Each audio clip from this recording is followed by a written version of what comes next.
Good day, everybody, and thank you for joining and welcome to another consultation by the Asian Development Bank. This is part of the stakeholder engagement that supports the Safeguard Policy Review and Update process, or the SPRU, as you may hear us refer it to. Happy New Year to you all, and nice to see so many colleagues joining us again in the new year. For those of you joining us for the first time for this Cultural Heritage Consultation session, a warm welcome and very good day to you all. My name is Azim Manji. I am your consultation moderator for this session. This is the final in a series of consultations on cultural heritage. In today's session, as you will see, the numbers of participants are growing, but we so far have had 82 registered for this, our third regional cultural heritage consultation, focused on South Asia, including the countries of India, Sri Lanka, Bangladesh, and Nepal, Central Asia with participants from Pakistan, Azerbaijan, Armenia, Uzbekistan, and Tajikistan, as well as West Asia, joined by Cambodia, Philippines, Indonesia, Laos People's Democratic Republic, and the People's Republic of China.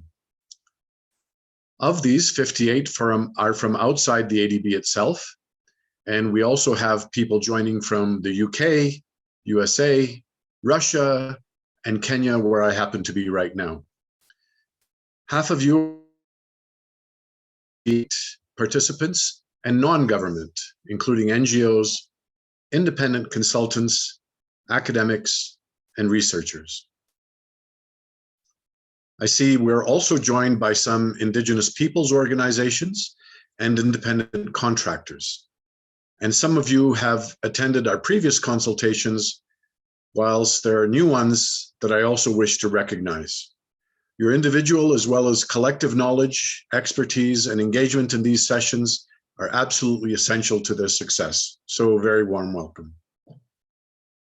In this consultation, the ADB and its co-authors will present its study that compares the ADB's policy on cultural heritage with the key authors of the study.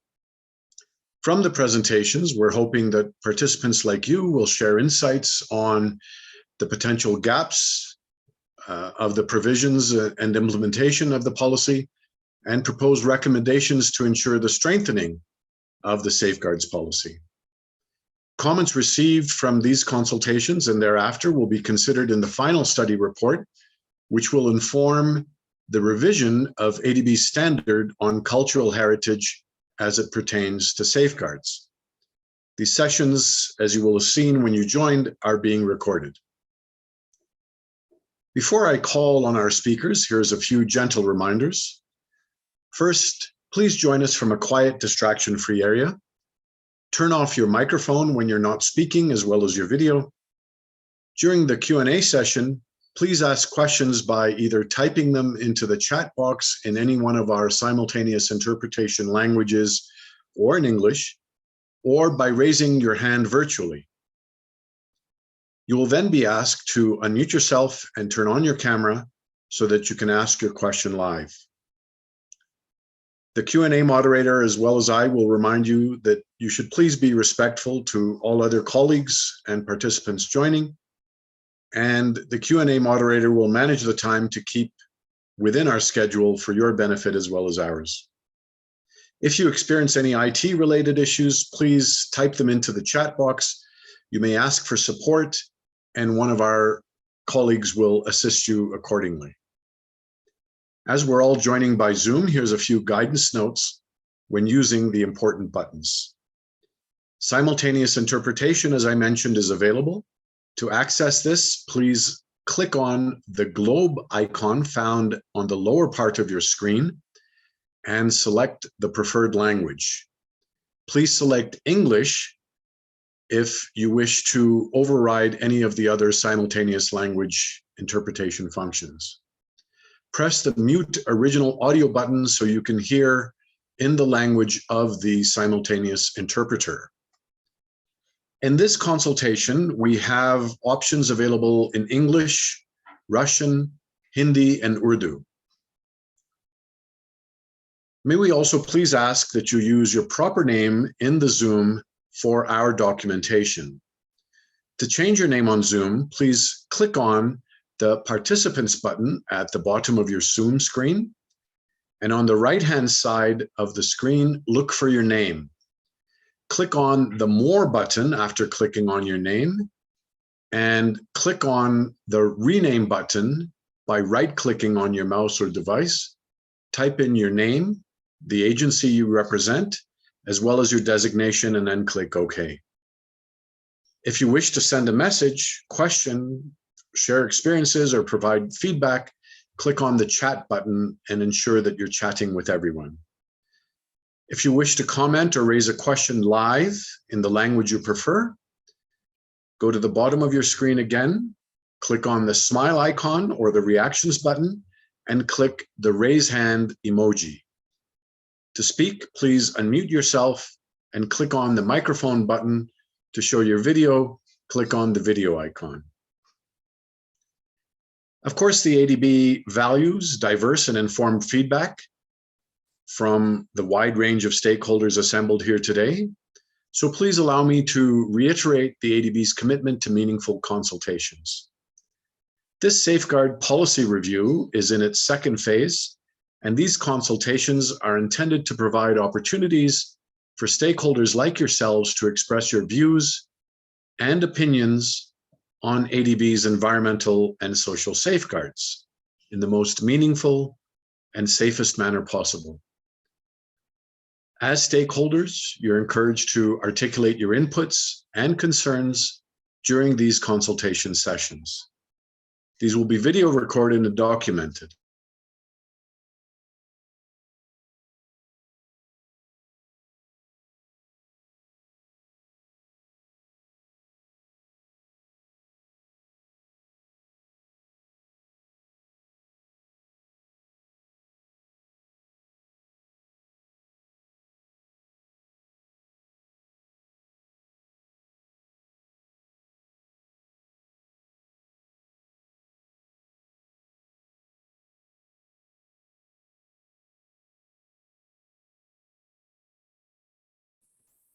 Okay.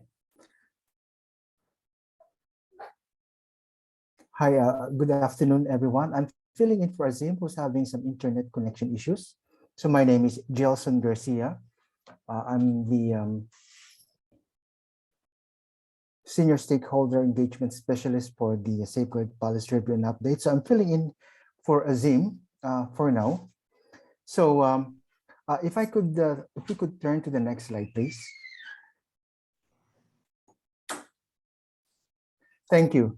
So as we begin the consultation for this two regions, I would like to quickly introduce the flow of our session. And we already have Azim Manji, who started introducing the consultation. And then after him or me, we'll begin with the session one, which is about the overview of the safeguard policy statement and update process. And this is going to be given by Mr. Bruce Dunn, who is the Director of the Safeguards Division of the Sustainable Development and Climate Change Department of the Asian Development Bank. After him, Mr. Aaron Sexton, who is the Environmental Specialist for the SDCC Department, will present the ADB Safeguards for Cultural Heritage study. And after that, we will pause for a 5-minute break before I turn over to Mr. Duncan Lung, the Senior Environmental Safeguards Division department for a facilitated discussion, which we will have for 75 minutes. And then we invite you to join us for a quick evaluation before turning over back to Mr. Dunn to give us a wrap up. So on that note, may I now give the floor to Mr. Bruce Dunn for the welcome remark and overview. Thanks. Thank you very much, Jelson, and thank you so much just for stepping in there with that technical glitch that Azim was facing. These things happen sometimes with the internet connection, so apologies to everyone joining us for any inconvenience there. Now, to get started from my side, let me say good day to everyone, welcome, and really pleased that we can have many of you joining today for this session.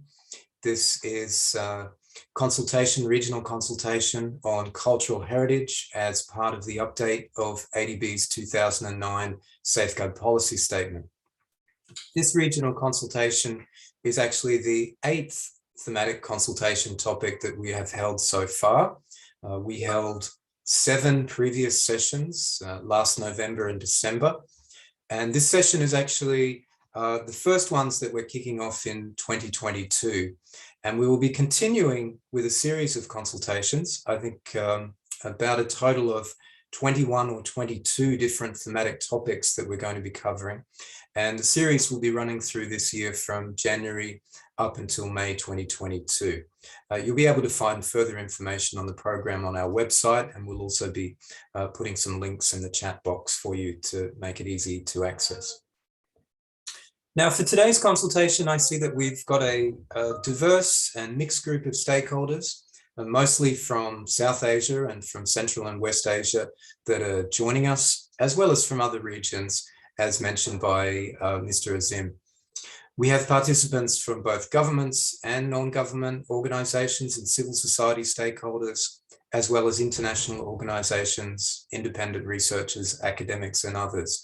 And this is fantastic because the mixed group of views really provide us with different perspectives to help inform the safeguard policy update process that we have embarked on. Now, many of you I see have joined previous consultations, which is excellent. So thank you so much for coming back and for your continued interest in this process. However, for anyone that is joining for the first time, let me just say a few brief words about the update process. The update of the Safeguard Policy Statement, or SPS, as you'll hear us refer it to, was launched in August 2020, following an evaluation of the SPS by ADB's Independent Evaluation Department. Now, they had recommended, based on their quite comprehensive review of projects and implementation experience over really a 10-year period, that the time was right for ADB to update and modernize the policy. The update process is expected to be implemented over a 2.5-year period, with the approval of the new policy expected to be submitted to ADB's board by March 2023. Now, these regional consultations are a very important part of the process. We are in listening mode, and we're very interested to get your perspectives on the implementation of the existing policy, the challenges, and also some of the good practices with implementation. But importantly, also to get your feedback on the analytical studies that we have produced. Today, we'll be talking about cultural heritage. And there is a background paper. If you haven't seen that already, we'll also be putting the links to that in the chat today. We're interested to get your feedback and also your broader recommendations on the directions that we should take with the topic. Now, for cultural heritage, we do see it as a very important topic. Clearly, Asia and the Pacific has a rich and diverse culture and history. And this is an area where we also found that there were some challenges during the implementation. ADB's Independent Evaluation Department did suggest that we needed to strengthen our approach. They identified that a lot of the work that we had done around physical cultural resources, as it's referred to in the existing policy, was mostly focused around chance fine procedures, which were a part of environmental management plans.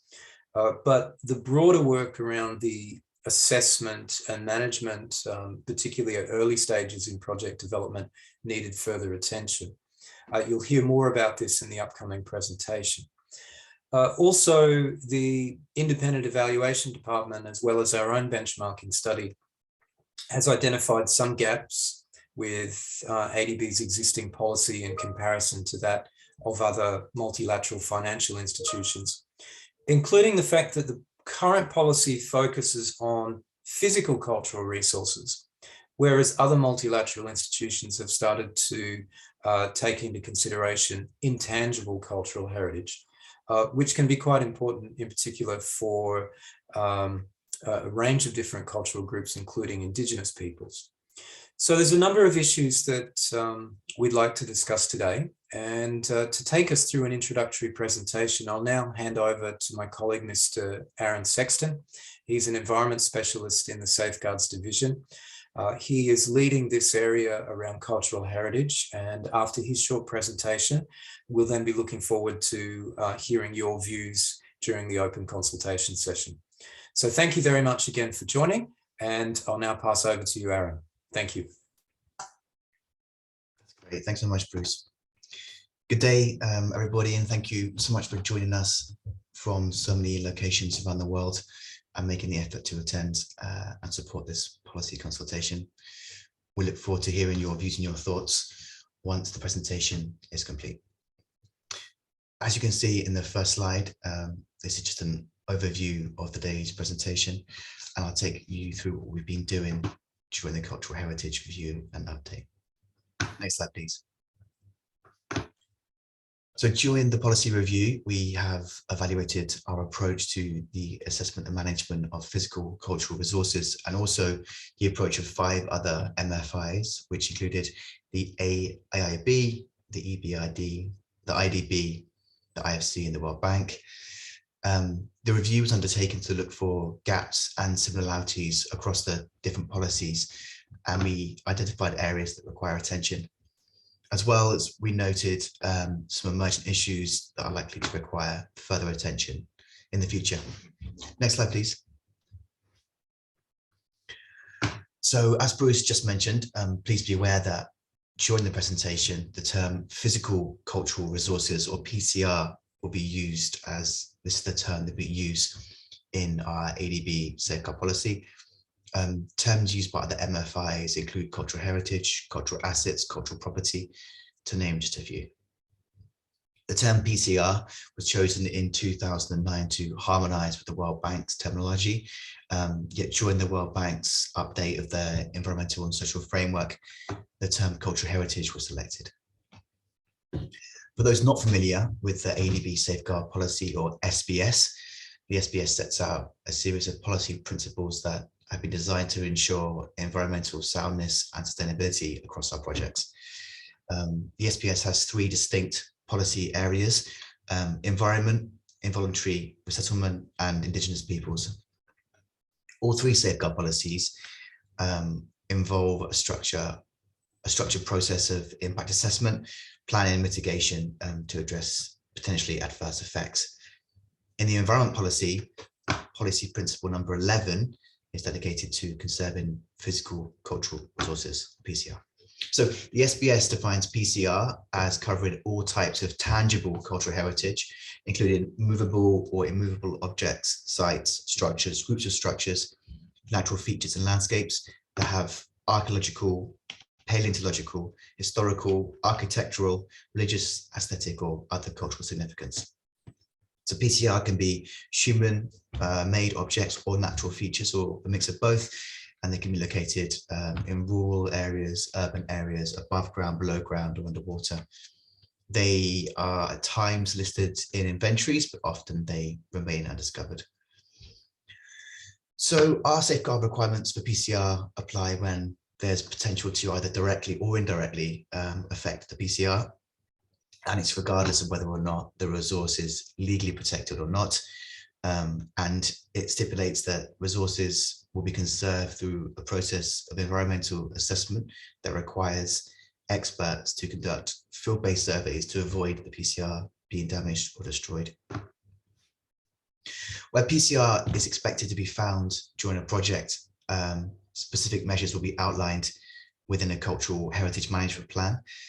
Whereas when a project expects there to be no occurrence of PCR, then a chance find procedure is developed and included in the environmental management plan, or EMP. The chance find procedure is used to guide those responsible during project implementation, and it details the necessary response if PCR is found. Further details of this can be checked in our safeguards policy and also our associated good practice guidelines. Finally, where PCR avoidance is not possible, the removal of PCR is prohibited unless strict conditions are met, and these can be found in Appendix 2 of the SBS. Next slide, please. So over the last 10+ years of applying the SBS, there have been some safeguard challenges during the assessment and implementation of some of our projects. And this slide summarizes some of the main implementation challenges across our portfolio with respect to the PCR. I'll just briefly run through a few of these in a bit more detail. The infrequent application of PCR safeguards can be linked to a few different reasons. For example, archaeological heritage is buried and therefore can be missed during baseline studies, especially if the required specialists are not engaged. Important built heritage, on the other hand, is hard to miss and can simply be avoided through initial project siting.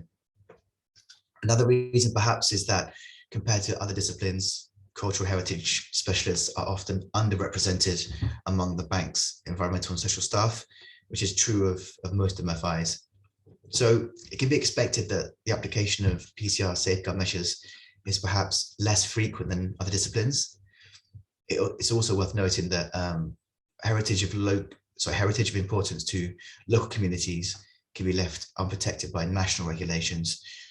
So communities may notice this, but simply accept the loss as unavoidable.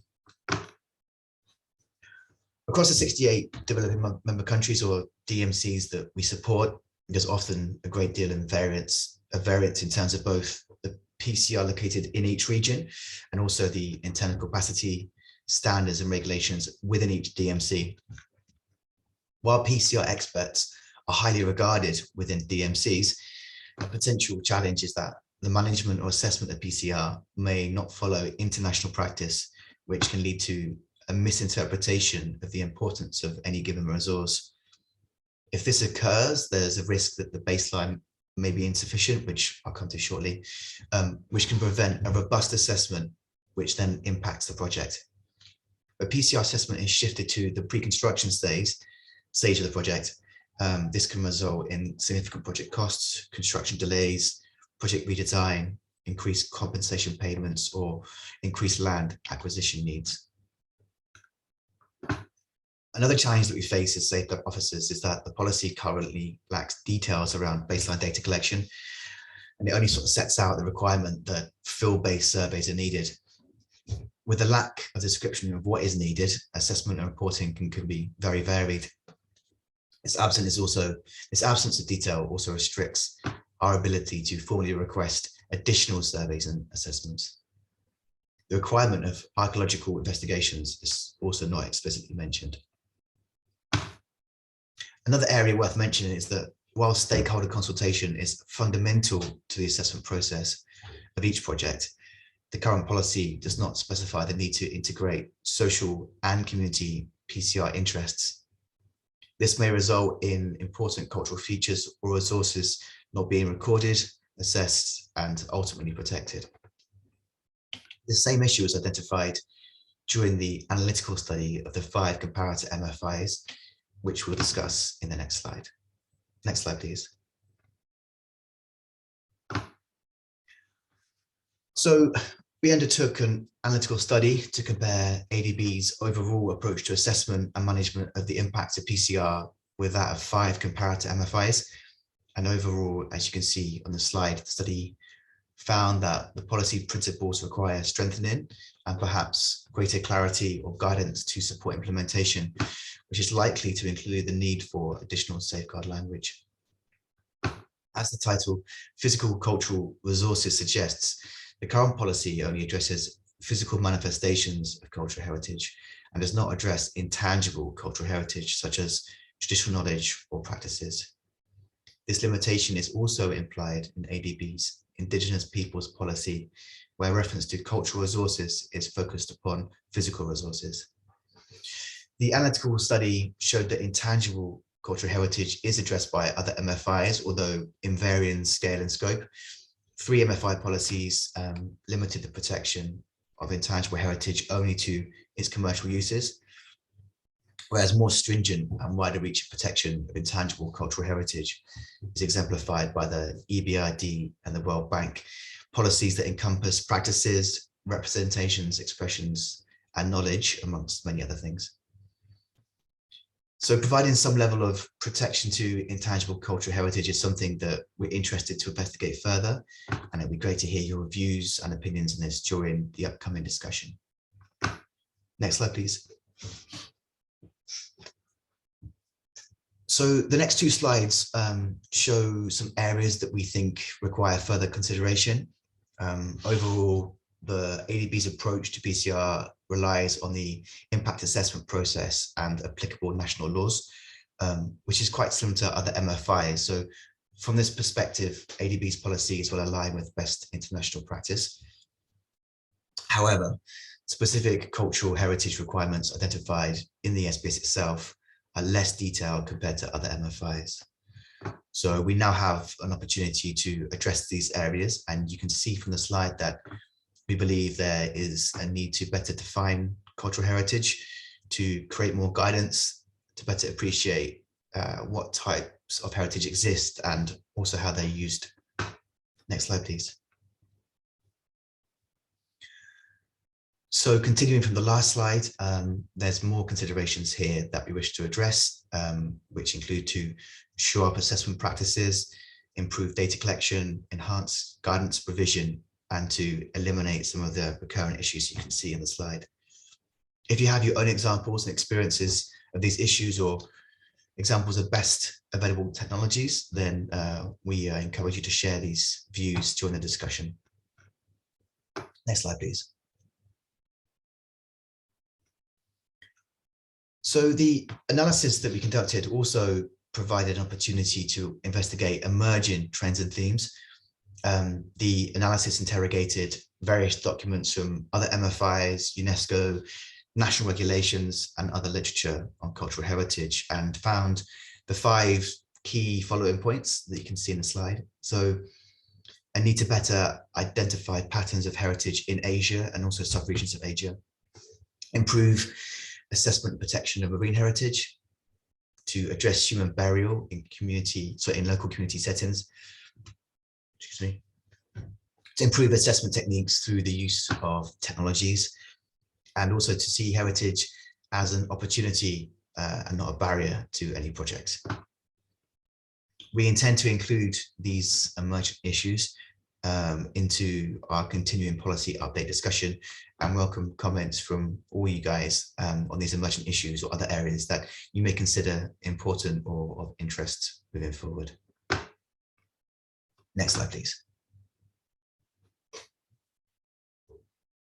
So just some takeaways from the presentation. We're aware that the SPS has gaps that need addressing. Other MFIs are aligned in their cultural heritage policy principles, which allows an opportunity for convergence. There's a need to improve the current policy by providing more detail, clarity, and guidance. There's an opportunity to work towards greater protection of cultural heritage and achieve effective compliance. And it provides opportunity to include new concepts and emerging themes. Next slide, please. Thank you so much for your time today and for being engaged with this consultation. Again, we look forward to your views after this short break. I'll just hand back to Gelson quickly, just to summarize or sum up. Thank you so much. Thank you. Thank you, Aaron. Thank you, Bruce, for giving us the summary of the background study and the broader policy context for this consultation on cultural heritage. One of the highlights in Aaron's presentation is the importance of having a separate standard for cultural heritage with supporting technical guidance. I hope that this gets registered to everyone, because I think that's one of the primary messages in Aaron's. This is partly because the current ADB policy on cultural heritage has gaps when compared with other MFIs, which then warrant necessary changes to enhance the current policy and provide greater clarity for implementation. And as such, ADB would like to improve practice through, but not limited to, the inclusion of more definitions and more robust language, and separate standard and supplementary guidance material. Other message, which is quite important coming from Aaron, is supporting borrowers' capacity in carrying out greater requirements to protect cultural heritage and achieve effective compliance. So finally, consultation like this is an opportunity to include and discuss with you concepts such as intangible cultural heritage and emerging themes. So we hope we can get further feedback from you on what ADB should consider in this standards for cultural heritage. So before we move to our facilitated Q&A by Duncan, let's pause for a 5-minute break. Before we do that, can I please invite you to think about our poll evaluation a little later, but if you wish to register your written feedback now to improve our consultation approach, the link to Menti is posted in chat box. And before you get your afternoon tea, coffee, or your favorite drink, just a heads up on these 3 overall questions that we'd like you to think through and give your feedback on when we start the Q&A. So, all right, let's have a break and see you in 5 minutes. Music, please, Jen. Thanks.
So welcome back. We are now in the important part of our consultation, which is the facilitated question and answer session. We very much want to hear from you, government stakeholders and non-government stakeholders. We benefit hugely from your views and your experience in the implementation of the safeguard policy, including the cultural heritage issues. So to help us make this conversation interactive and to smoothen the flow of our exchange, can I now turn the floor to Mr. Duncan Lang, the Senior Environmental Specialist of the ADB, who's the moderator for this session. Duncan?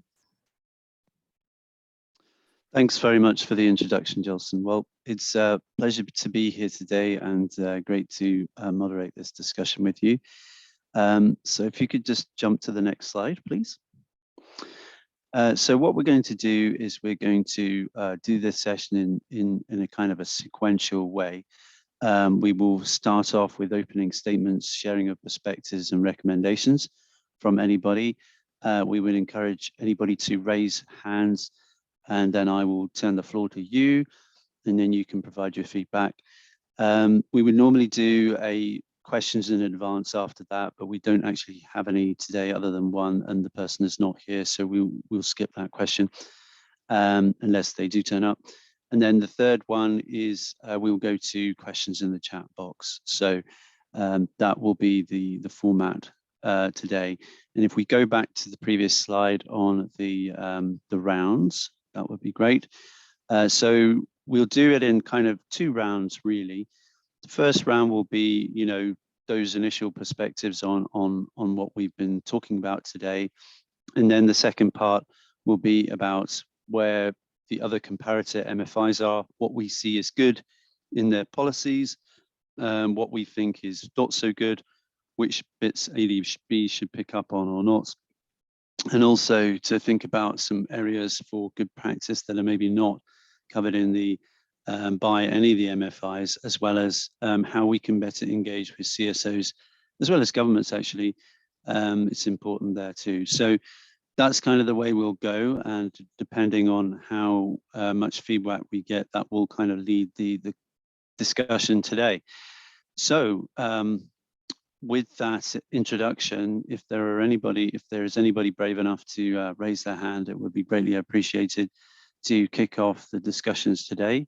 And then we can go through. So if there's any initial feedback on the presentation today, the report that's been provided, any wider thinking on cultural heritage at ADB and where our policy is, where others are as well, we would welcome your feedback now.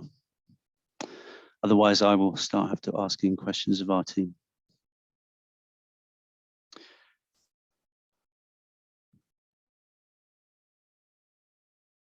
So let me do a warm-up question, perhaps, for to kick things off, just to get the ball rolling. So perhaps if I can turn to Aaron and ask, what is your thoughts on technology? I know you mentioned this earlier on, that we need to think about technology more. How do you think that could fit into the updated policy, either by the requirement to use it more, but also how we make sure that the data that is collected is done in an appropriate manner? Any thoughts from you on that to kick things off? Thank you. Thank you, Duncan. Yeah, I'd love to make a few points on that, and then it'd be great to hear other people's views as well from those attending the consultation. So yeah, the research that we conducted in the analytical study found that there are many positives to take out of the technology available during assessment and analysis of baseline for both terrestrial and marine cultural heritage, or PCR. We found that even in the updated World Bank framework, that there wasn't too many commitments to technology, but we believe that there's been such an advancement and availability now in technology, which includes light sensors, radar, LiDAR, ground-based data, lasers, so both, as I said before, for terrestrial and marine settings, that there's a huge opportunity there to better collect data on cultural heritage. The technology has the opportunity to also make the process more efficient and effective. Yeah, I mean, I'd love to hear some more thoughts on that moving forward. There were some concerns in early consultations that there was perhaps issues related to privacy and data collection of the technology, which is an interesting point to hear and well taken on board from previous conversations we've had. But yeah, our research found that the opportunities available out there with technologies are vast, and there's a sort of a willingness to hear other people's views on this, and that we believe that it could definitely be a part of the policy update. So love to hear anyone's views. If there's practitioners out there that have also had the opportunity to use these new and emerging technologies, it'd be great to hear from you as well. Thank you. Thanks for that, Aaron. So yes, we would welcome any further views on that, and please do feel free to provide your comments via chat or any other format. So we do have one hand up. Thank you very much, Noshin Yakubat. I will welcome you to the floor. The floor is yours if you'd like to give your comments. Thank you so much for jumping in. Hello, everyone. Have a good day. First of all, I would like to thank all of you for considering us and having such a great conversation about the cultural heritage. And by the way, I have not attended this kind of consultation before. Even I have not encountered anything while working for the last 16, 17 years on the environmental field. Anyway, whatever I have learned from you during this presentation, I would like to little add up. This is not a very rocket science I do have, but anyway, I would like to add a few things. What I went through your document, I realized that ADB, first of all, ADB needs to define its rationale related to cultural heritage. It is so far not been identified. You yourself are accepting this thing. And that rationale will actually define your boundaries for both tangible and the intangible cultural heritage. And one thing is very obvious, that this time ADB has to provide the technical assistance. Otherwise, you know, in the previous discussion, I was like that technical assistance is always an ad hoc arrangement, and I don't support it from the organizational strengthening and institutional strengthening. But this time, this is actually a new emerging topic. And here the organization and the countries need your technical assistance. So this is, and this may continue for initial few years, and later on, yes, there can be mentoring, there can be, you know, many other activities, training. Further, I saw that you have been considering the separate standard for both tangible and intangible. That's fair enough. My suggestion is that just like other projects, categorization, you can also consider about the categorization of projects depending upon their cultural heritage sensitivity. And for this purpose, again, what my you know, brain has processed that you can use a code system, because it's very important to identify the linkage between the tangible and intangible cultural heritage. And when you have to identify the linkage, you need a certain code system like caps A, small a, if I think you're getting my point, A, B. And sometimes you will see that there's a small c and capital A. I hope if you understand this thing, you can, you know, if you don't understand, you can ask me again, I can explain. And otherwise, if you got my point, it's about the coding system, which will link both the tangible and intangible cultural heritage. This is the point. Next, I just saw that there's a challenge.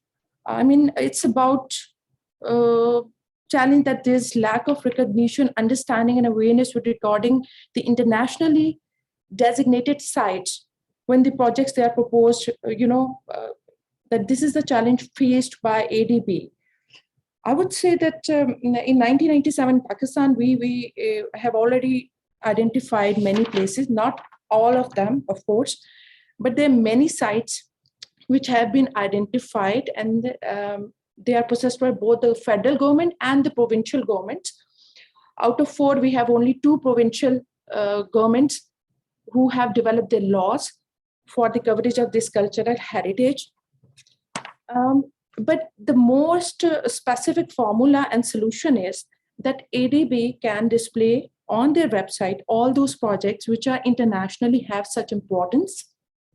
That is, I think, what feasible, and that would be accessible. And whenever the client and executing agency is participating, you can ask them that this has to be the part of policy, that go and first check on the website if the project is lying in the sensitive area with respect to the cultural heritage or not. So this is a very straight, simple formula, I think.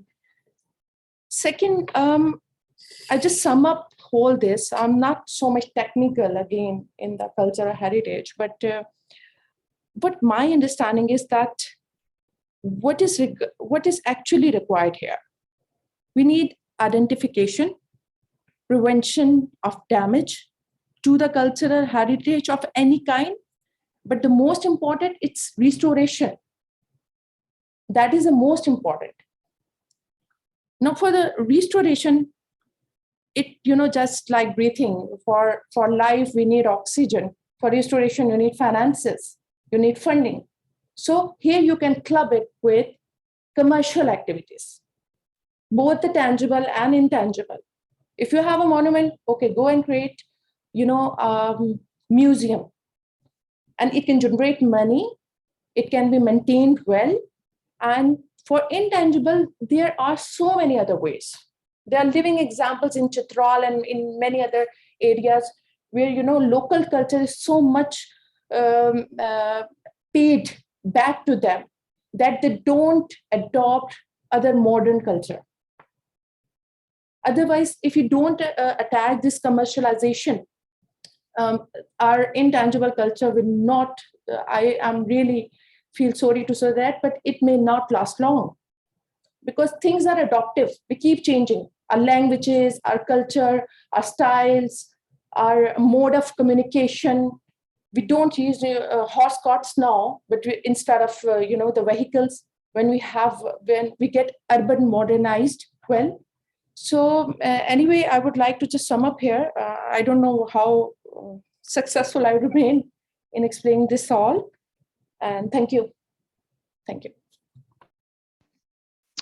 Thanks, Ms. Butts. There's a lot there to unpack, but that's really useful comments, and we really appreciate your feedback, particularly being the first. I really appreciate you jumping in and helping out with the consultation, because normally when one question comes, then we start to get more, and that builds the value of the process. So I'll maybe just try and summarize and maybe unpack it, and then we can put it over to Aaron and Bruce to give you some responses there. So first off, I was going to say that, consideration of definitions. I think there are some definitions in the existing SPS, but I agree with your point. They could be better refined, and also particularly the point on the tangible and intangible. I think that is certainly something that needs to be addressed a little bit more. I think as we do more in the intangible, I think additional resources is something that we'll need to think about, and maybe Aaron can touch on that as well. Separate standards, you mentioned that. I think, Aaron, you can talk about that a little bit, and then maybe the process for categorization and the screening process as well. I think, Aaron, if you can touch on those, and then the positive aspects of the investment maybe at the end. So if I turn to you, Aaron, to start off with, then Bruce can perhaps top up if there's anything additional to add to the conversation. So Aaron, I'll turn to you now, if that's okay. Thank you. Thanks, Duncan, and thank you so much, Mustafa, for your comments. That's super helpful. My internet was a bit sporadic then, so I think I've caught most of that, so my apologies for that. So you make some really valuable points, and these points were also picked up during other consultations. There's obviously very much a collective understanding that things need to be improved, and that's hence why the opportunity has arisen for these consultations to occur and to have your feedback. So yeah, I think the analytical study also brought out the need to better define some of the areas within cultural heritage or PCR within a policy. And that was also reflective that other MFIs have updated their policies to reflect that, to define that area further moving forward.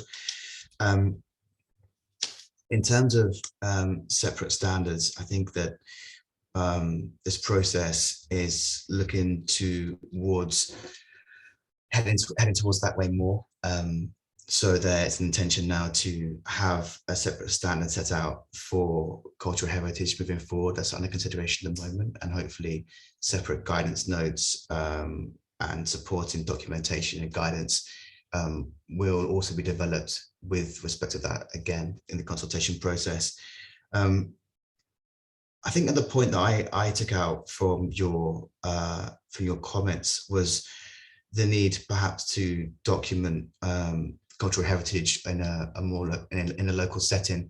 Something that I think that our studies also picked up on was that expert opinion is generally available through the process of impact assessment, but perhaps what isn't done particularly well is trying to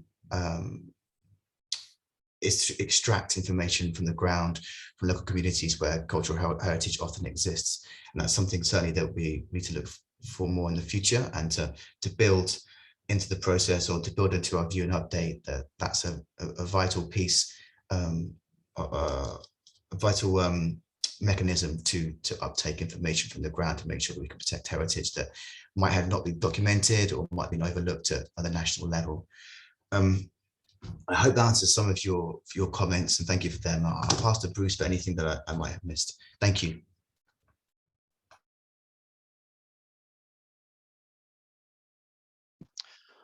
Bruce, do you want to jump in and follow up on any additional points from Aaron there?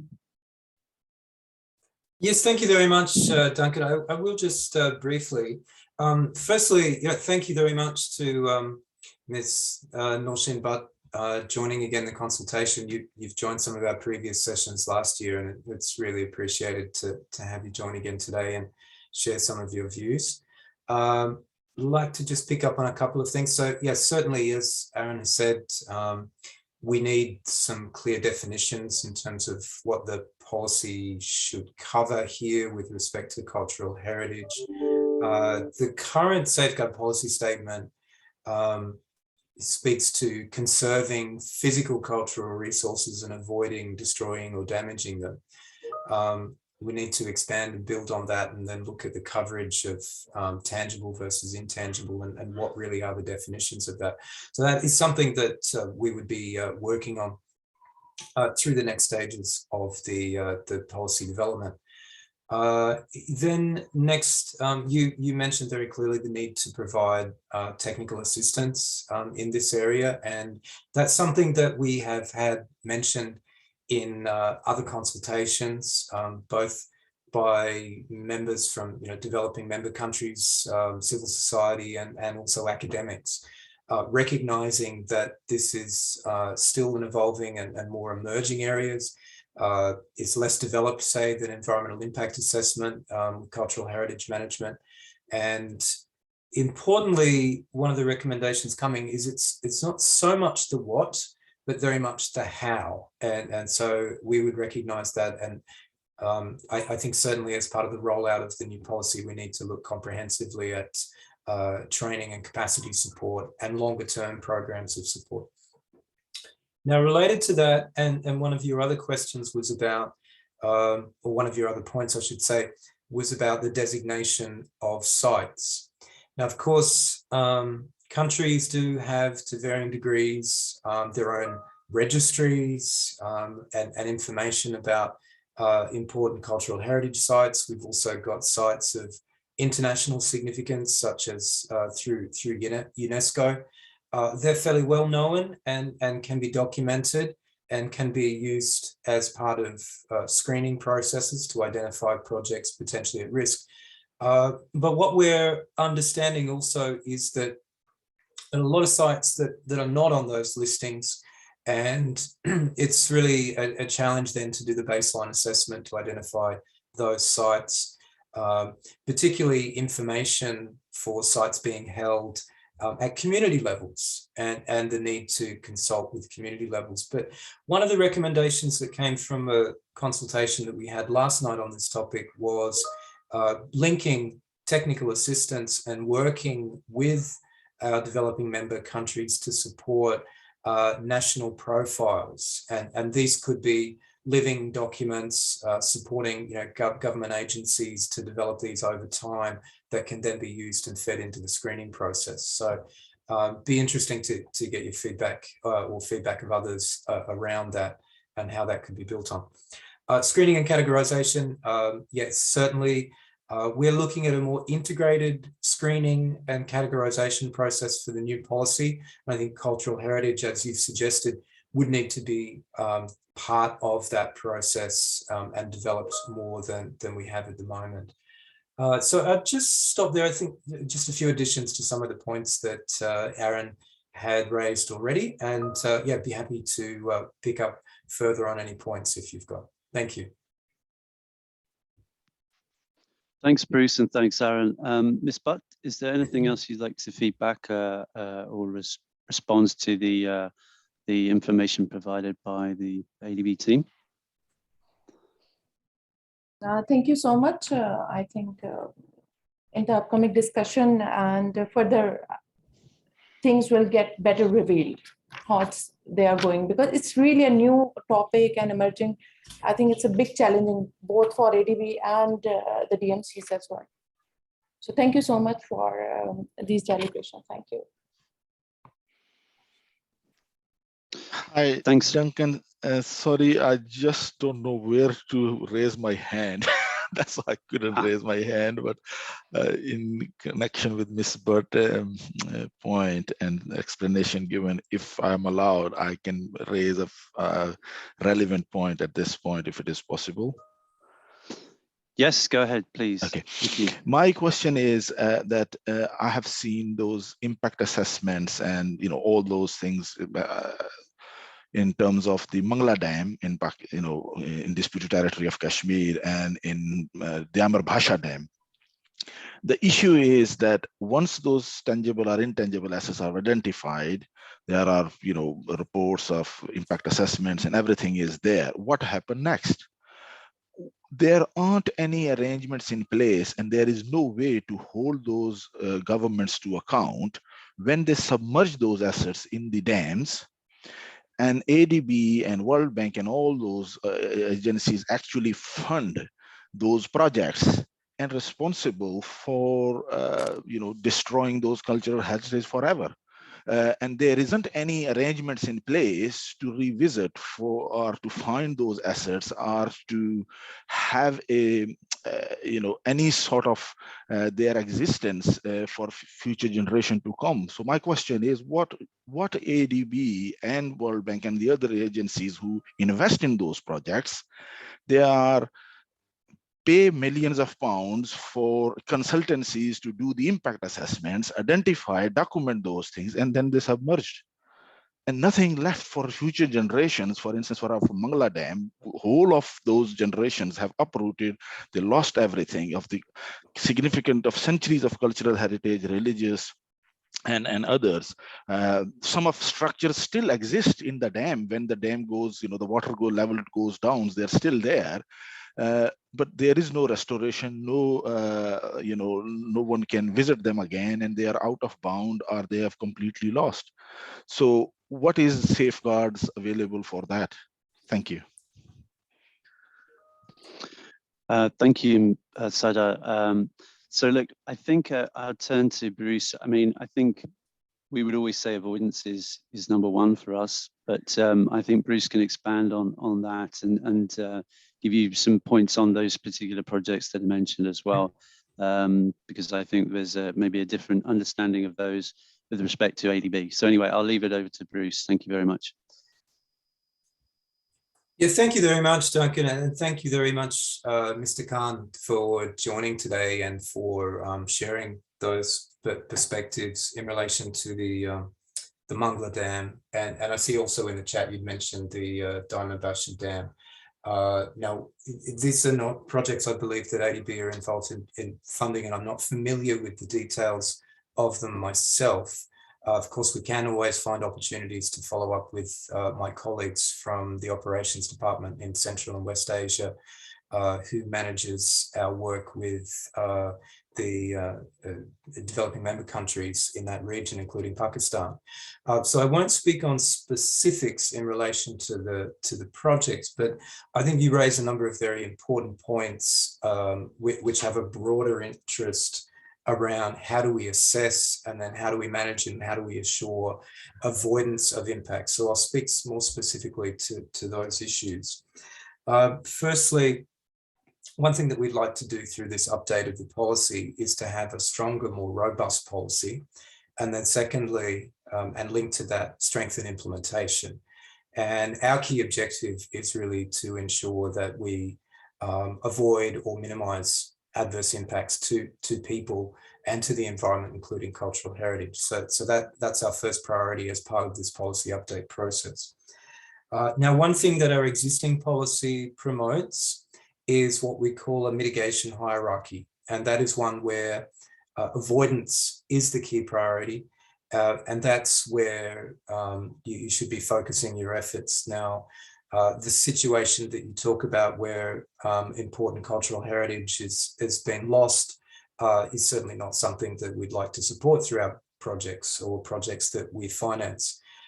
So there's a number of things that we need to do there. One is strengthening the screening of projects, strengthening alternatives assessment, including the no project alternative, looking at also alternative project design and siting.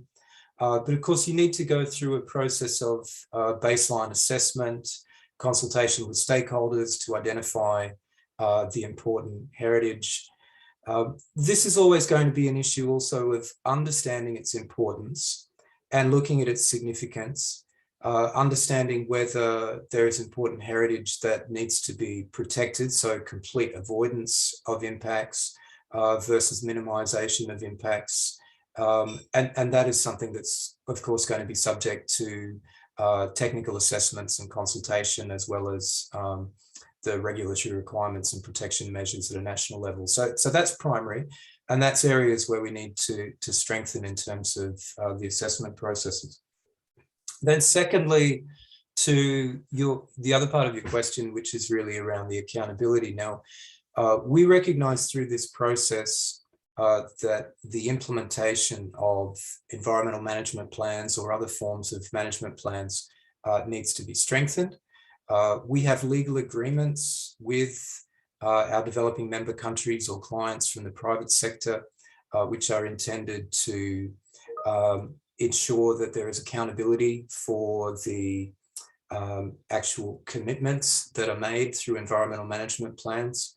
That is the primary responsibility of the client, say a government executing agency or a private sector, but it also needs to be cascaded down to contractors and subcontractors working on site. So that linkage with procurement processes to ensure what's in management plans actually gets implemented is another area that we're looking to try and strengthen throughout the process. And to look at also, again, through procurement, opportunities to have performance bonds or other things. But of course, where you've got important heritage, you need to, as I said, ensure avoidance, and you need to monitor effectively. A last point that I'll mention there is on monitoring. Something that's come up in some of the earlier consultations we've had on this topic is also, of course, technological approaches for monitoring, but also the role of communities in monitoring. So that's something also that we'll be considering through the process. So, I've touched, more broadly in terms of some of the issues and some of the areas that we think that we need to strengthen rather than the project specifics, because I'm not familiar with that, but happy to have your further follow-up. Thank you. Thank you. I just give those just an examples, obviously, just to highlight my point was actually the monitoring. And on the last point, you mentioned that the role of the communities, but the capacity of the communities to monitor is limited. So I think I would suggest that in ADB policy, that how you empower, listen, value, and invest in communities in the monitoring process. And that's the missing, I think, the link in the whole jigsaw, that those communities who may be affected, whether through road projects, dam projects, or larger development projects, how, as part of the whole financing package for those projects, the community organizations or the community civil society being listened to, and then also invested in, so that they can effectively monitor those arrangements and safeguards, which obviously be part of the approval process of funding for those projects. Thank you. Yeah, thank you, Mr. Khan. No, absolutely, I agree. I think that level of working with communities and also involvement of communities in monitoring and management's absolutely critical. This did come up in the consultations that we had yesterday.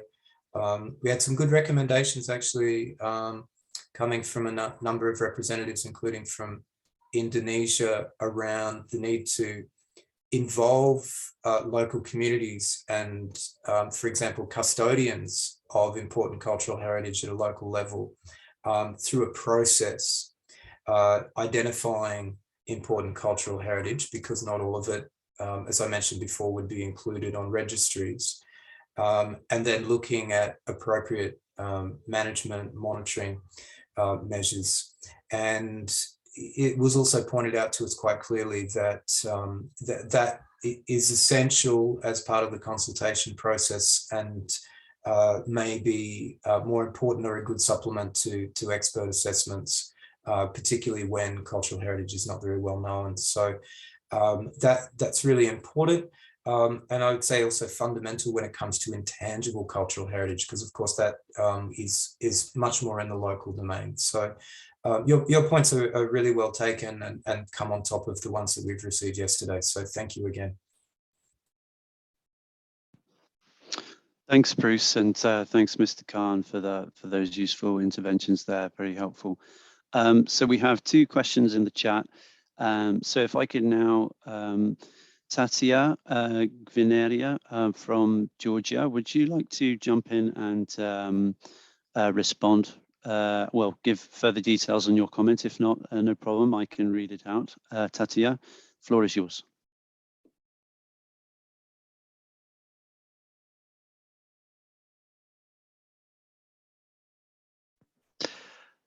It's no problem if you don't want to. I am very happy to read the question out.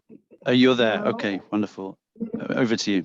Mr. Duncan, I'm in meeting according to HADA, and it's possible to read my question. It's better. Thank you very much. No problem at all. No problem. I know the reception is not always the best in HADA.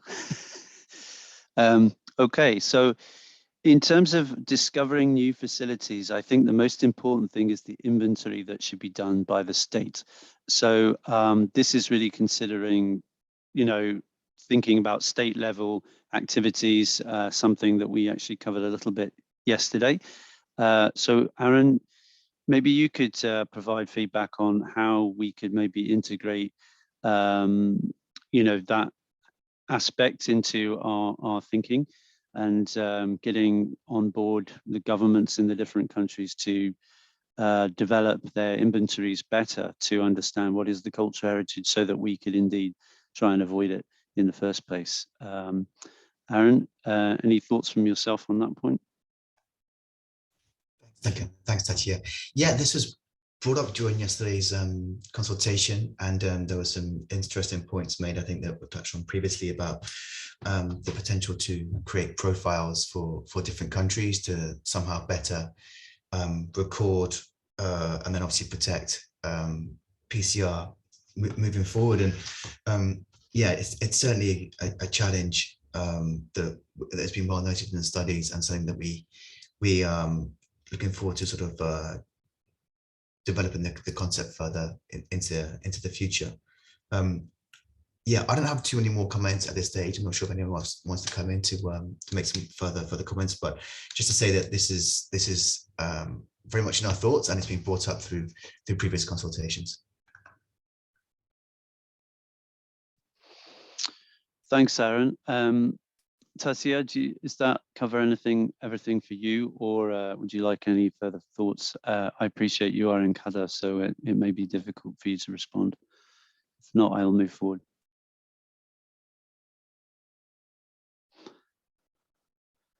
I will take that as a no. So let me just move forward on to the next question then. This kind of relates to the one that we had there, the last point from Mr. Khan, relating to communities. So can I call upon, excuse the pronunciation here, I'm going to terribly ruin this name, so apologies. Could Tong Savan Kamaninchan please jump in? The floor is yours to provide details on your response in the chat. If not, I'm very happy to read out. Yeah. Go ahead. Thank you. Okay. Thank you. Thanks a lot, Seth. Give me the floor. Actually, I just would like first introduce myself that I am the deputy head or director of the new World Heritage Office in Laos. That's the third heritage Plain of Jazz. You may just heard that is adopted in 2019, just 2 years ago.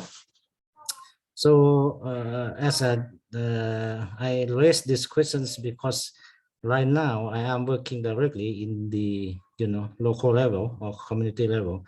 So that's why I just try to give my opinions or my my points of view in the local level, because as I know that your consultations or your research may already did somehow in the national level or some other organizational level, but I wonder if those things are come up to the local level or the community level, because when I work directly, the World Heritage, this is the for example, just for the example, of course, the cultural heritage, there are a lot of things, both intangible and tangible things. It's not just the thing that be enlisted in the World Heritage, but maybe somehow is small or less that we have in the community.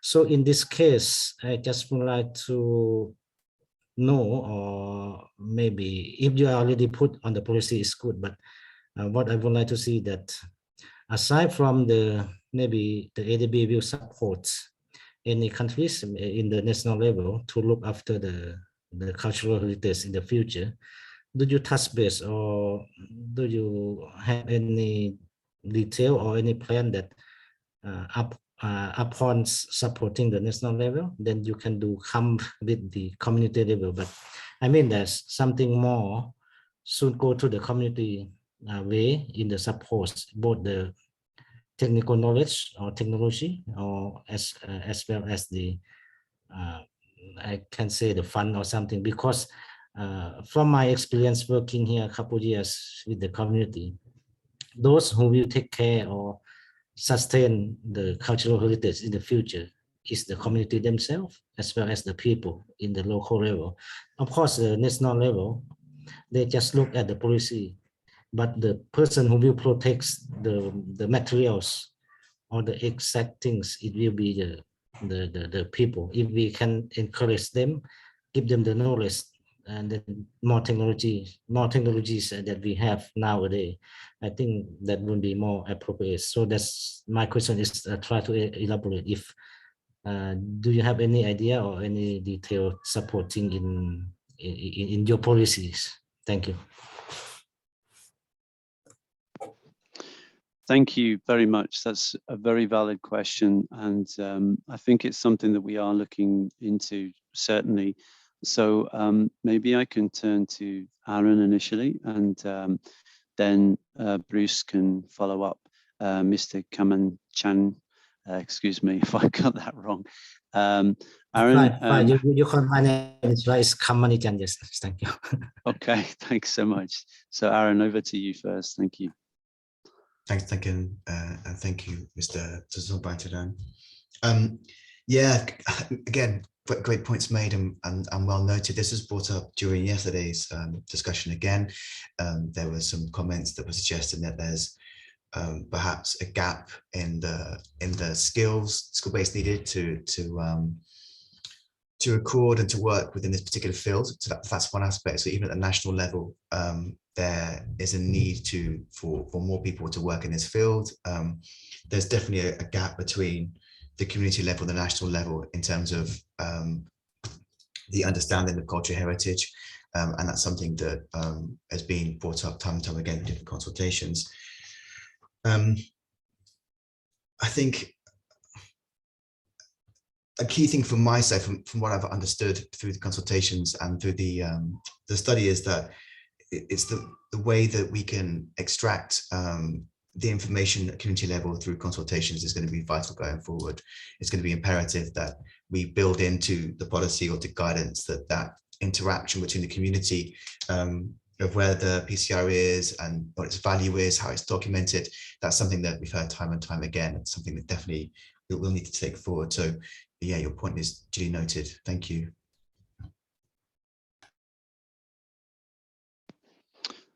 Bruce, do you want to add something? Yes, go ahead.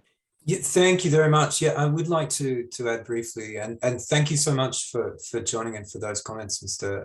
Tongsavan. So there's two aspects here. One is the safeguard policy primarily comes in to look at the identification and then the management of potential impacts and risks of projects. But of course, when you're going through that process, and if you identify management actions that are needed, you can also be looking at opportunities, and those opportunities can extend out to how you can work with local communities or other stakeholders to protect important cultural heritage that might be at risk from the project. But then there's a wider perspective, of course, that these cultural heritage sites or intangible cultural heritage are very important for the region and for the local communities. So as a development priority, we, of course, as a development institution, would like to support that as well. And this is aligned with our strategy 2030 that does support the sustainable, resilient development of the region, inclusive development of the region. And we certainly have priorities around protection of the environment, social development, and working with communities is very much a priority. So there is another aspect here where it may be possible for important cultural heritage, perhaps also in some cases where you have cultural heritage sites such as the Plain of Jars in Lao PDR that are important also for sustainable tourism, to have development projects actually target the protection and management of that heritage. Now, there are processes for that, which come through ADB, through our country partnership strategy and the identification of projects and technical assistance. So there's two levels for which we may be able to provide support. And then linking back to the comments earlier from Ms. Norshin, but I would also say this is a very important area for capacity building, including capacity support with the local communities, as you quite rightly pointed out. So I'll just make those comments. Thank you.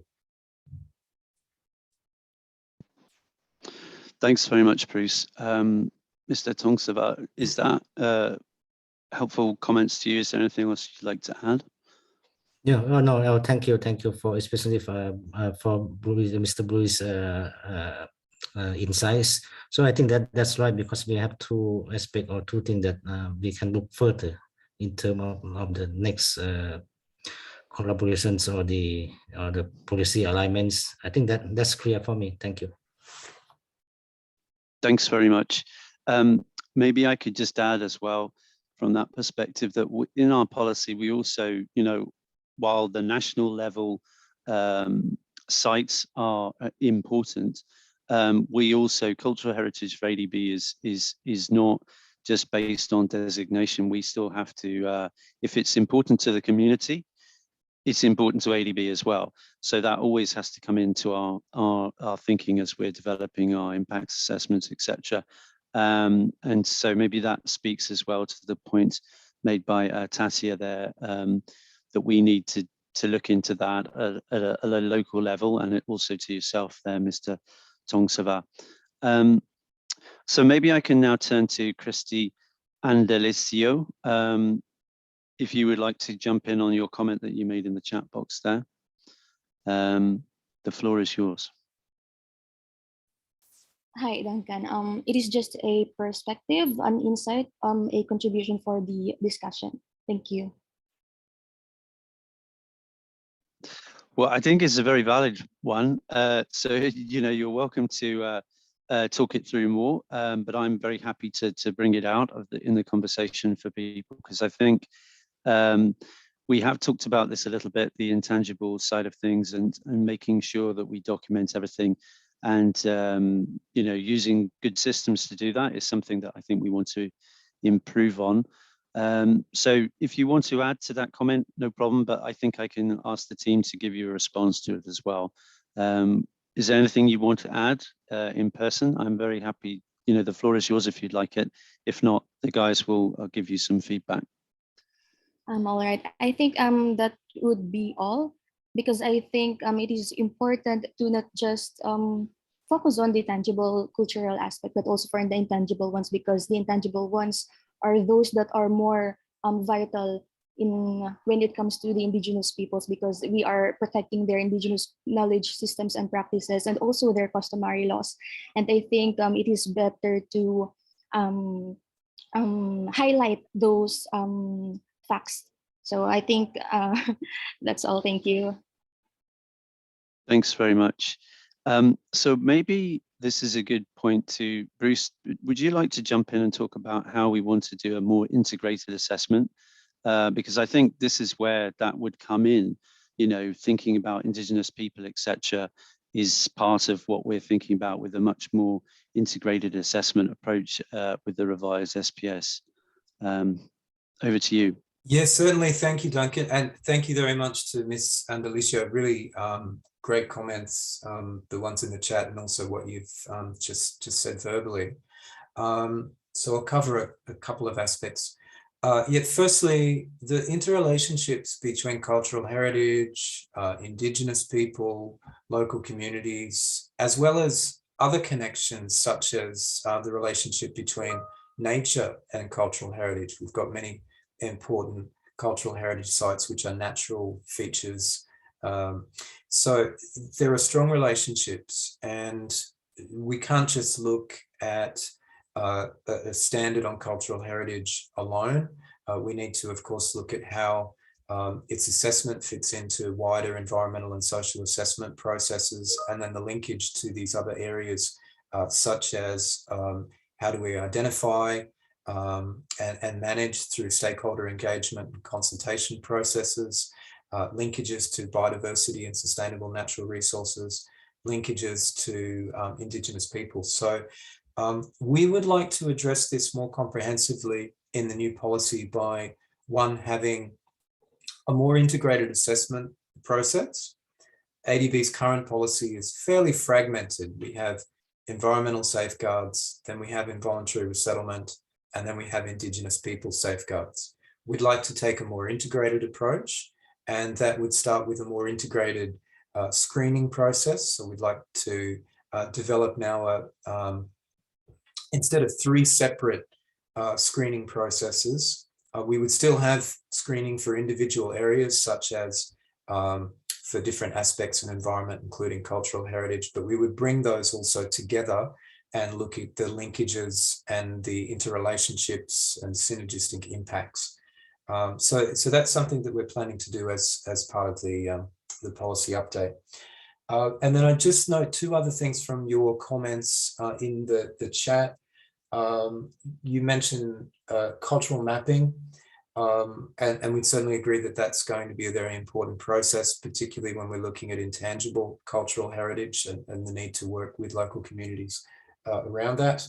And then you've also mentioned geographic information systems, and perhaps that also expands to a range of digital tools that could be used for mapping of cultural heritage sites.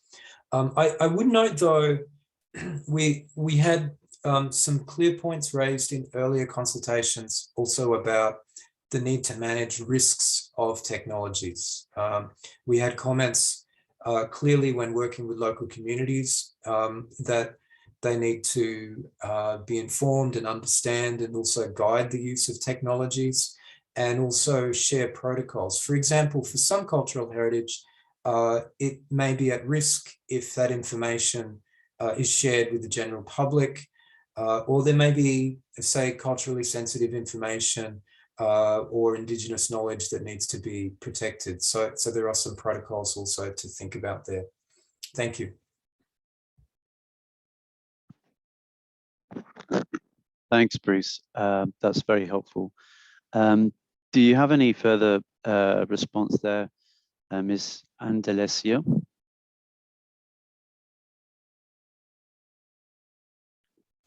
No problem. I think I saw earlier on a hand up from Ms. Butt again. Ms. Butt, would you like to jump in, or is your hand down now? I see you've also written something in the chat about public-private partnerships and the need to be appreciated as well for cultural heritage safeguards on both kinds. Would you like to maybe bring that out?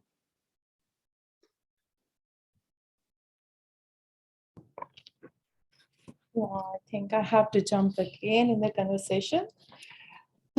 Okay.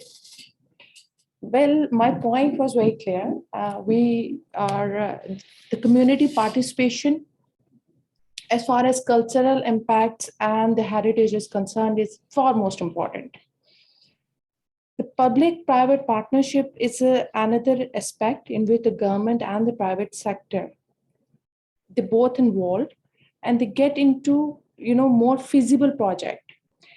When I point out to one thing, it was all about our cultural heritage, specifically intangible, even the physical one and the tangible one. They need very good finances.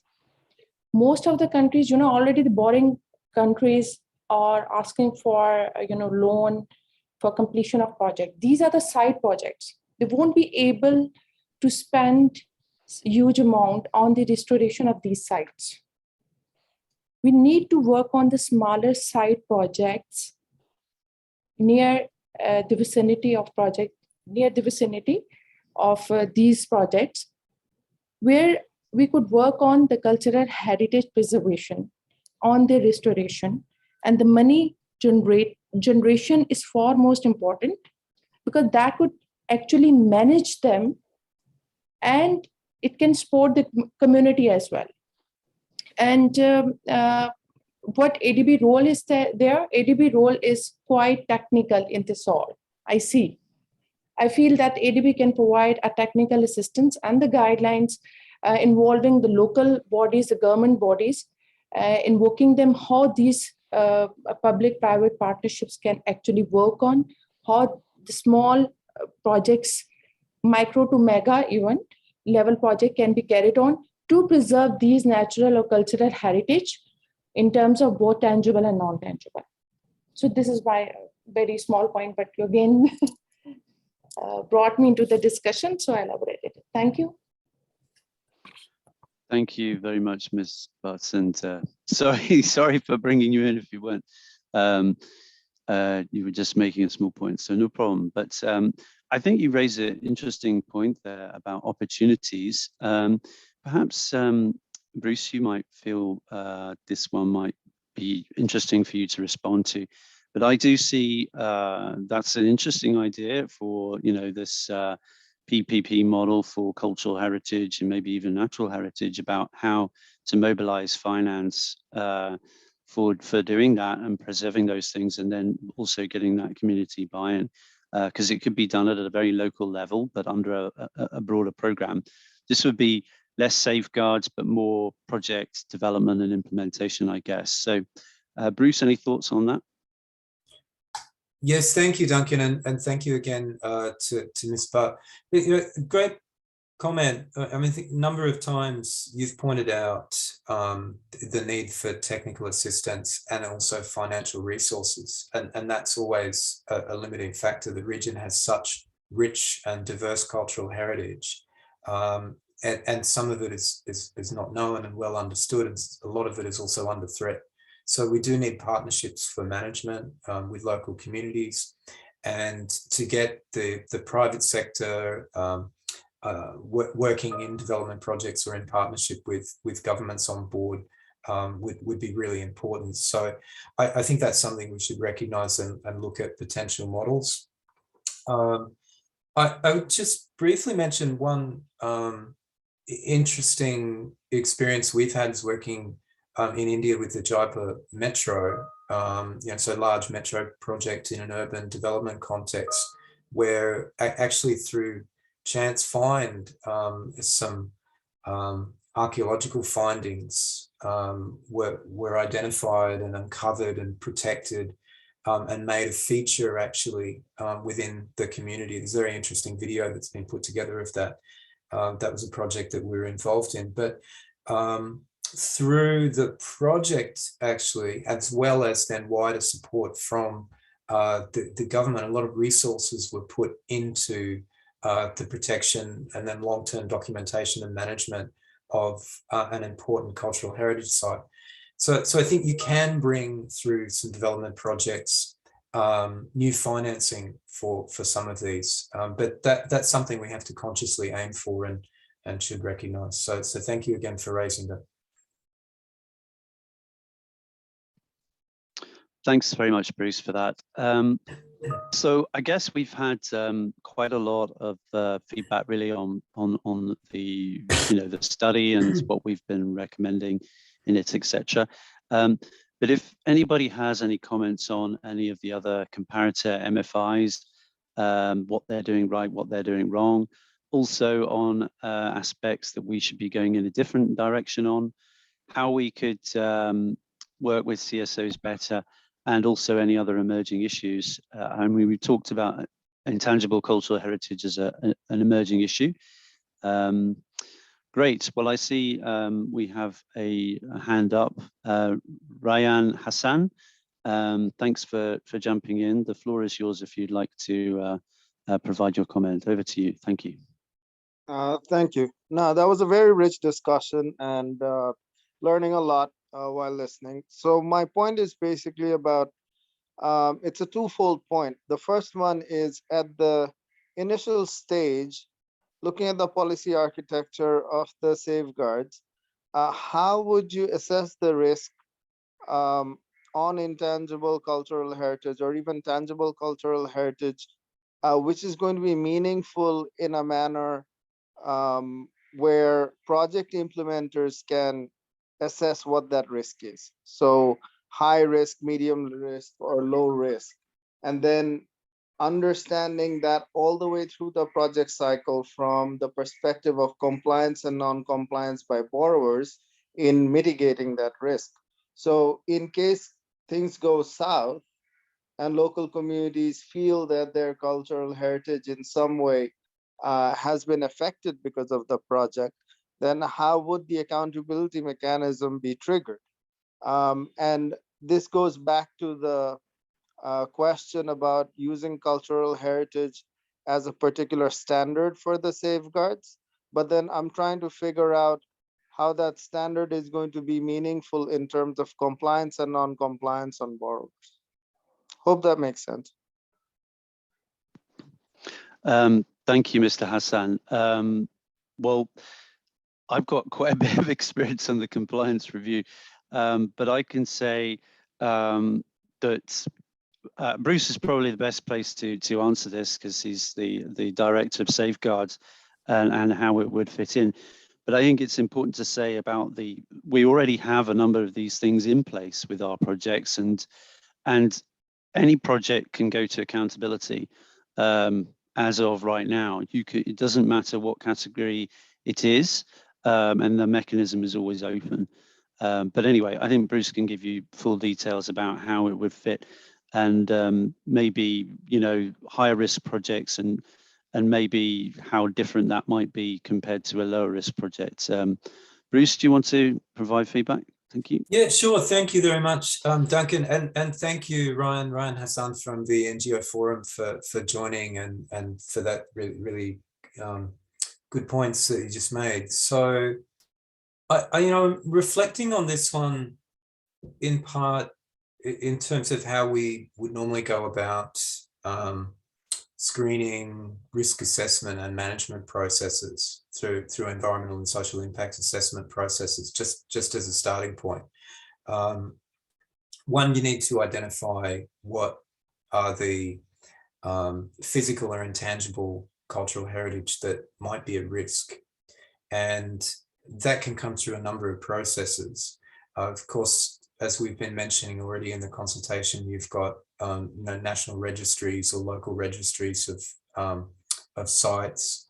But this is clearly an area where you need stronger stakeholder and community engagement, because clearly not everything is going to be on a registry, and some sites that are going to be extremely important may never appear on a registry.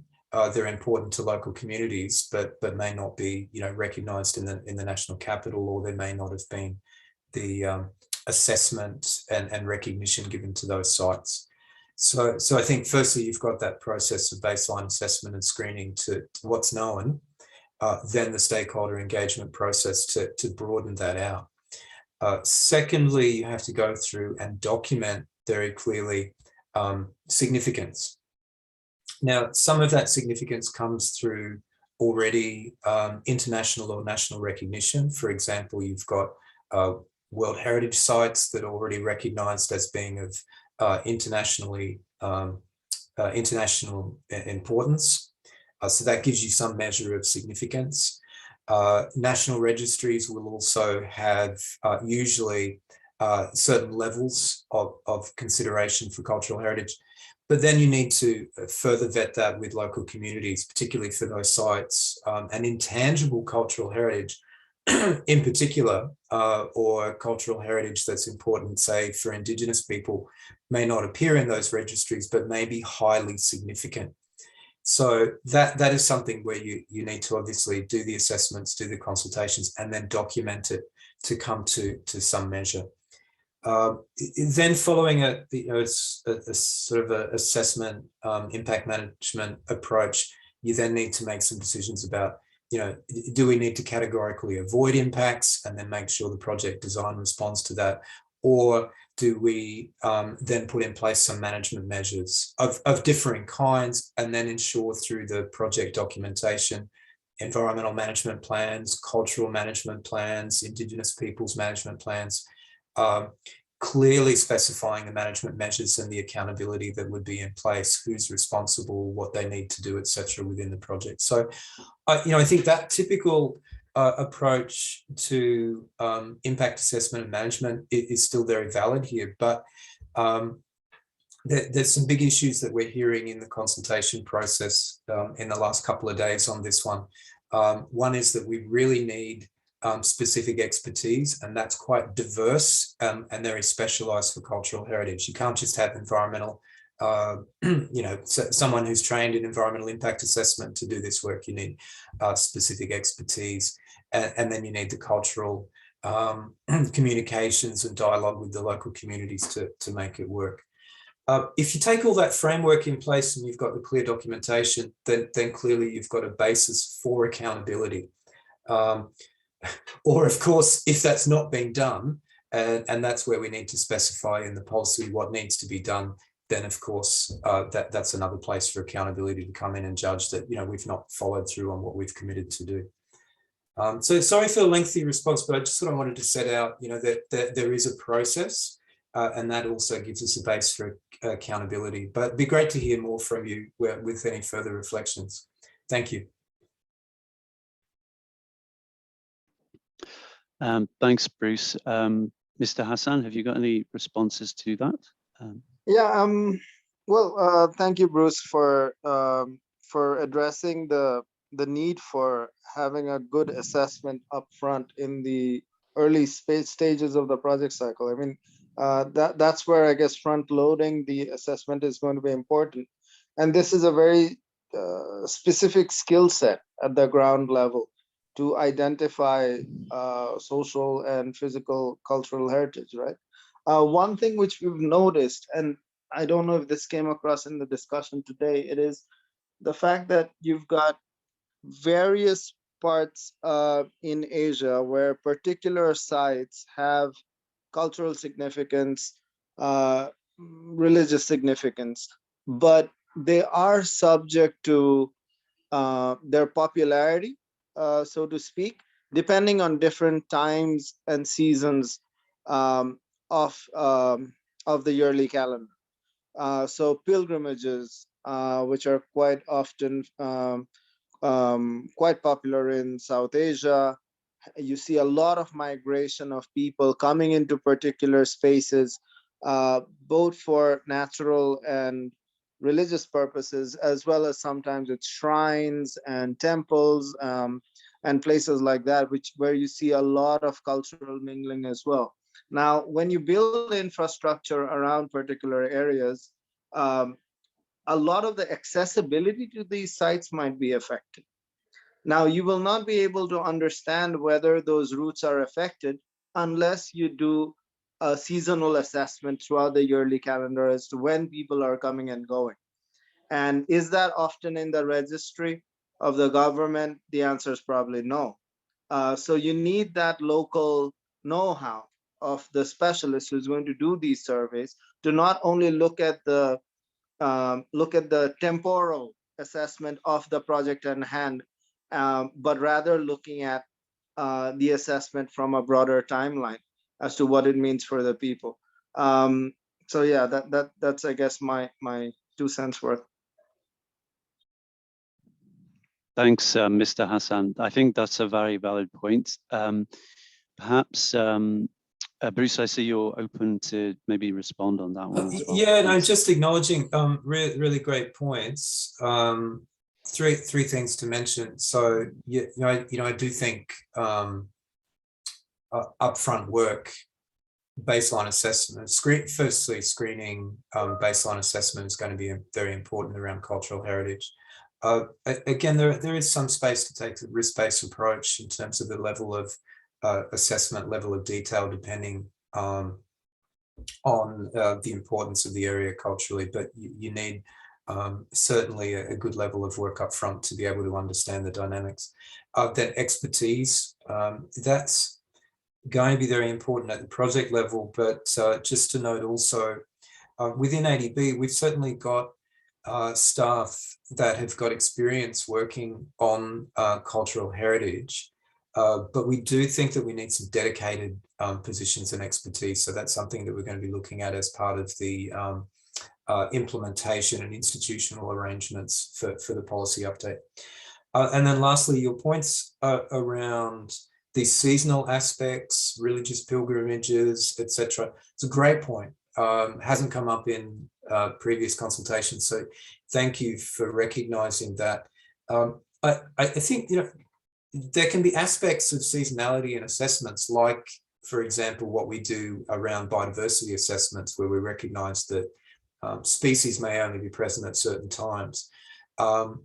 With the cultural aspects, I think there may be some seasonality, but it would also, to me, point back for the need for robust stakeholder engagement. For example, consulting with, again, local community, but also religious groups, for example, churches, mosques, or others that might be involved in those activities to get their perspectives. We've certainly done that in some of the projects I've been involved in, and it's something that could be strengthened. So thanks again for raising those points. Thanks, Bruce. Yeah, thanks. Very good points there. I would maybe just taking my hat off for a second as well. The existing policy as well, because it's ambiguous in certain aspects, that means that whether things are in compliance or not, it's not that clear. And that is not helpful for anybody. And we found that, Aaron found that in the study. And I think moving forward, we want to make it more clear if something is required and it sets out what the requirement is, you know, and I think that will help for us to understand if something is in compliance. And as a safeguard officer, you know, from a regional department originally, you know, knowing what you need to do is very helpful, and knowing what you can push your borrowers or clients to do. So anyway, I'll put my hat back on to being moderator. We are now basically at the end of the session and we probably need to wrap up. So maybe I can just do a last final round of questions. Has anybody else got any further points they'd like to raise? Any questions? This is the last one of the cultural heritage sessions for this round of the consultation process for the SPS update. So please do use it. This is listening mode. We will start then to do the work for developing you know, the standards moving forward. So it really is a great opportunity if you really will have anything that you want to raise. It doesn't matter what it is, we're here to listen at the moment. So this is the last call for any questions. If not, I will pass back to Azim. Any last questions? Last go. Okay, with that, then I turn back to, oh, it's not Azim because he had the problem with the technology. So Gelson, back to you for, over to you. Thank you very much. So indeed, the discussion is rich and insightful, like the two other original consultations we had yesterday. So there's much to absorb and seriously consider in the policy review and development. So thank you, Aaron, Duncan, and Bruce. And there were also others you didn't hear on screen, but also deserve our thanks, including Zara Abbas and our consultants, including Emlen, who helped Aaron with the cultural heritage study, and Miss Elizabeth Mann. And huge thanks to you participants for raising insightful comments, clear questions, sharing of experiences, and constructive feedback. I want to reiterate that the comments, particularly on intangible cultural heritage we receive from this consultation and thereafter, will be considered in the final study report, which will then inform the revision of ADB's standard on cultural heritage. Please don't go yet, because on your screen soon, please give us your feedback on basically how would you rate your satisfaction with today's session, from 1 being very dissatisfied and 5 highly satisfied. I would also like to ask you to write your feedback on how we can improve our consultations. As you know, we have more safeguard consultations scheduled from now until April. I think we're talking about at least 8 more safeguard topics or cross-cutting themes for regional consultations. So we're taking your feedback seriously. Writing your feedback is via Menti, which is on the chat box. For those with Menti app installed on your devices, use the code 93109382. All right, so if we could then show the results. So 4 and 5 are the ratings that all of you gave us, which is an encouraging one. So thank you. Now, I wanted to bring you back to Mr. Bruce Dunn, the director of the SDCC, to give us a summary of what we have heard from you and to walk us through the next steps after this consultation. Please, could you please review the discussion, our next steps, please? Thank you. Thank you very much, Gelson. And thank you again to everyone that's joined this consultation and for those that have shared your views and recommendations. It's been extremely valuable for us. We've now done 3 consultations on cultural heritage, and we've had about 200 people joined those, and it's really been a rich harvest and some very important recommendations and new perspectives. I'd like to make a quick summary of some of the key points that have been made today. I apologize in advance that it's always very difficult to cover everything that's been mentioned, so many valuable points. I'll do my best though to just cover off on some of the main ones, and then I'll briefly talk about some of the next steps at the end. Now, firstly, we heard very early on in this consultation the need for a clear rationale and objectives for the policy around cultural heritage. We have said already that we're looking to have a separate standard or set of requirements for cultural heritage. So that's something that we need to define more clearly as to what is covered and what's not covered, including tangible and intangible cultural heritage. We also heard in relation to that some clear recommendations, including from some developing member country delegates joining the session, as well as from civil society, about the importance of covering intangible cultural heritage and its importance to local communities and Indigenous peoples. So that's something that we're looking at very carefully. Next, I'd mention the importance of screening and categorization based on cultural heritage. This is going to be very important, and we'll need to strengthen the screening and checklist processes for cultural heritage. But this is underlying also the importance of stakeholder and community engagement, that screening processes can't just be expert-led, they can't just be technology-led or necessarily only rely on national registries. There is certain information available about cultural heritage, particularly sites and physical heritage that's already been identified and say placed in registries or considered to be of international significance, but some very important sites, including those for Indigenous people, may not be on registers, and intangible heritage, customary practices, or even language won't certainly be covered, and there's need for more work there. I'd also mention as a side note that in other consultations, and it was mentioned again today, the need to work on doing national profiles and making those living documents that can be updated over time. Next, this is certainly an area that reinforces the need for the application of a mitigation hierarchy where avoidance is a priority, followed, of course, where appropriate by minimization or mitigation and management. This is going to be very important. And certainly to understand the scope of cultural heritage, we would need certainly good upfront assessment work.